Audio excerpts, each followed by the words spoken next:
اللہ کے نبی یہی مجھے اور آپ کو سمجھا رہے ہیں کہ اے اللہ کے نیک بندو اپنی بچیوں کو اچھی تعلیم دو۔ جب ہماری بچیاں کے پاس اچھی تعلیم ہوگی، وہ قرآن و حدیث پر عمل کرنے والی ہوں گی، تو پھر یہی ہماری بچیاں اپنی عزتوں کی حفاظت کرنے والی ہوں گی۔ جب ہماری بچیاں اپنی نظروں کو جھکا کر کے چلیں گی، اپنی عزت کی حفاظت کرنے والی ہوں گی، تو پھر کیا فرماتے ہیں اللہ کے نبی کہ اگر کوئی ایسا بندہ ہو کہ جس کے یہاں پر 2 یا 3 لڑکیاں ہو اور وہ ان کی تعلیم و تربیت اچھی کرے، تو پھر وہ اللہ کے نبی کے ساتھ مل کر کے جنت میں داخل ہوگا۔ اور کون نہیں چاہتا کہ اللہ کے نبی کے ساتھ مل کر کے جنت میں داخل ہو؟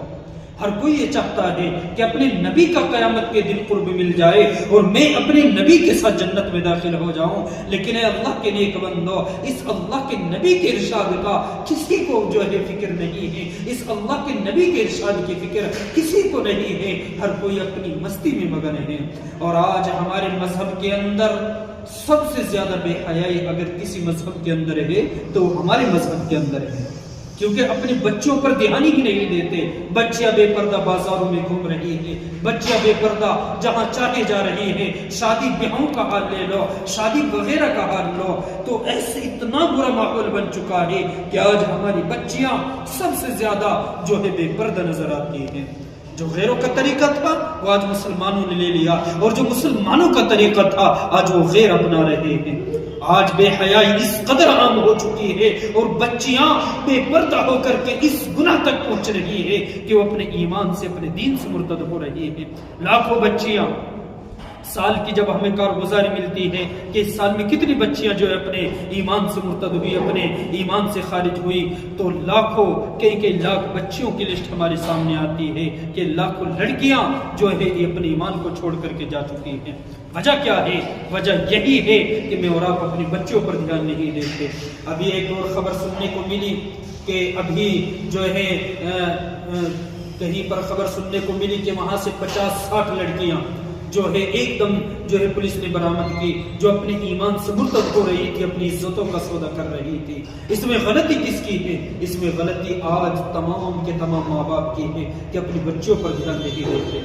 آج دوسری چیزوں پر دھیان دیا جاتا ہے، دوسری چیزوں پر جو ہے خوب انسان جو ہے نظر کر رہا ہے، لیکن اپنے گھروں پر، اپنی بچیوں پر، اپنی بیٹیوں پر، اپنی بہنوں پر، ماؤں پر کوئی دھیان نہیں کرتا۔ اور فرمایا تھا میرے نبی نے کہ ایک اور 4 آدمیوں کو جہنم میں لے کر کے جائے گی۔ سب سے پہلے اللہ باپ سے سوال کرے گا اور معلوم کرے گا تو نے اپنی بچی کو جہنم سے کیوں نہیں بچایا، اپنی بچی کو پردے کا حکم کیوں نہیں کیا، اپنی بچی کو معاشرے میں زندگی گزارنا کیوں نہیں سکھایا۔ پھر باپ کہے گا باپ میں بوڑھا ہو چکا تھا، بچی کہے گی اللہ میرے باپ نے مجھے نہیں روکا، میرا باپ بوڑھا ہو چکا تھا، میرے باپ کے بعد میرا بڑا بھائی تھا۔ پھر اللہ اس لڑکی کے بڑے بھائی سے معلوم کرے گا تو نے اپنی بہن کو کیوں نہیں سمجھایا۔ وہ پھر اللہ اس کے بعد پھر لڑکی کہے گی اللہ میں اپنے شوہر کی اطاعت میں آ چکی تھی۔ پھر اللہ اس کے شوہر سے معلوم کرے گا جب یہ تیری بیوی بن کر کے آئی اور تو اس کا شوہر بنا تو نے اسے پردے کا حکم کیوں نہیں کیا، انہیں اسے کیوں نہیں روکا۔ جب بازاروں میں بے پردہ جاتی تھی اور بے پردہ ہو کر بازاروں میں گھومتی تھی تو نے اپنی بیوی کو کیوں نہیں روکا۔ اس کے بعد پھر اللہ بڑے بیٹے سے معلوم کرے گا تیرا باپ بھی بوڑھا ہو چکا تھا، اور جو ہے اس کے اسی اور لڑکی کے بڑے بیٹے سے معلوم کرے گا اے بچے تیری بیوی کا شوہر تیرا باپ بوڑھا ہو چکا تھا، پھر تو بڑا ہوا تھا تو نے اپنی ماں کو کیوں نہیں روکا۔ اللہ ان 4 مردوں کی پکڑ کرے گا۔ لہٰذا میرے بھائی اپنی بچیوں کو، اپنی بہنوں کو، ماؤں کو جو ہے پردے کا حکم کرے، معاشرے میں اچھی زندگی گزارنا سکھائے۔ نہ جانے کتنی بچے اپنے ایمان سے، اپنے اسلام سے مرتد ہو رہی ہے، اپنے اسلام سے خارج ہو رہی ہے، کوئی اس طرح دھیان ہی نہیں دیتا کہ ہماری بچیاں غیروں کے جو ہے بہکائے میں آ کر اور جو ہے ان کے بہلائے پھسلائے میں آ کر اپنے ایمان کا، اپنی عزت کا، اپنی آبرو کا سودا کر رہی ہے، اور پھر وہ انہیں جو ہے جس طریقے سے ایک پھول کو مسل کر کے پھینک دیا جاتا ہے وہ ان کی عزتوں سے کھلواڑ کر کے ان بچوں کی زندگی خراب کر کے چھوڑ دیتے ہیں۔